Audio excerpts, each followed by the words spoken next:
Welcome to Lecture 11, UUM School of Computing. Today, we explore cybersecurity in the business world. You learn to build complex systems. On the left side of this diagram, you see them running perfectly in a server rack. But on the right, see what happens when they fail. Revenue drops sharply and the storefront closes. Cybersecurity has moved out of the IT department. It's a core business function that directly determines whether a company stays open or goes bankrupt. To be effective computer scientists, you need to look past the technical controls. You have to understand how those controls tie directly into protecting operations, revenue, and customer trust.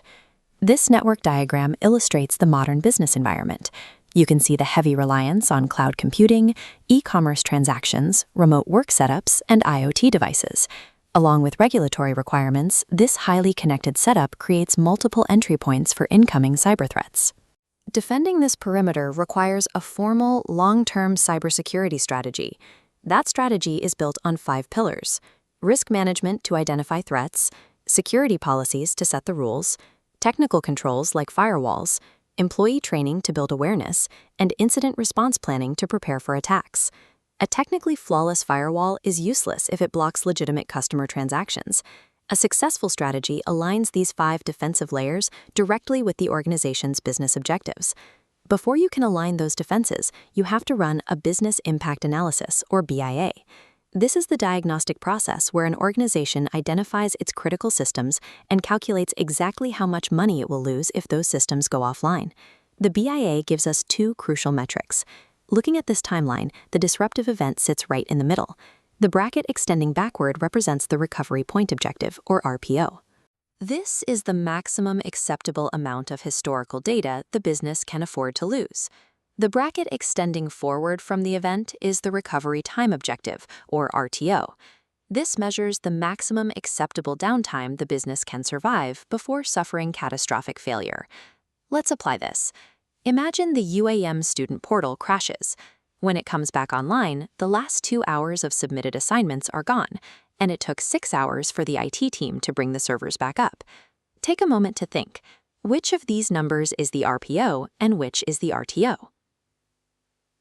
The 2 hours of lost assignment data is your RPO. The 6 hours of server downtime is your RTO. Calculating accurate RTO and RPO metrics through a BIA tells an organization exactly how much capital it needs to invest in backup systems and hardware redundancy. This comparison table breaks down 2 overlapping but distinct plans. On the left, the Disaster Recovery Plan, or DRP, focuses strictly on IT system recovery, fixing servers and code. On the right, the Business Continuity Plan, or BCP, focuses on keeping business operations, manual processes, and customer service running. As computer science students, you write the DRP to fix the tech, but the business needs a BCP to survive the outage. Consider a cyber attack on a bank. The DRP outlines the steps the IT department takes to clean the servers and restore the banking database. The BCP outlines the procedures for the bank tellers to serve clients manually using paper ledgers at the physical branch while the system is offline. We see the cost of failing to plan in the real world constantly. A ransomware attack can lock down a company, stopping operations completely. An e-commerce data breach leaks customer information, destroying trust and reputation. A major cloud service outage can render critical business services unavailable for hours. In all these cases, having a technical DRP without a functional BCP leads to the exact same outcome. Operations halt, revenue stops, and the company's reputation suffers permanent damage. This summary matrix outlines the core takeaway from today. Cybersecurity is an investment, not a cost. Protecting a business means understanding the BIA to identify risks, using a BCP to keep operations running, and writing a DRP to fix the technology, all while managing your RTO and RPO limits. Modern organizations require a holistic approach. You must integrate security directly into the business strategy, continuously assess risks, and rigorously prepare for disruptions before they happen. Before our next session, review these discussion questions. Consider the true value of cybersecurity to a business, how a BCP differs from a DRP in practice, and the long-term mechanics of reputational damage after a cyber attack.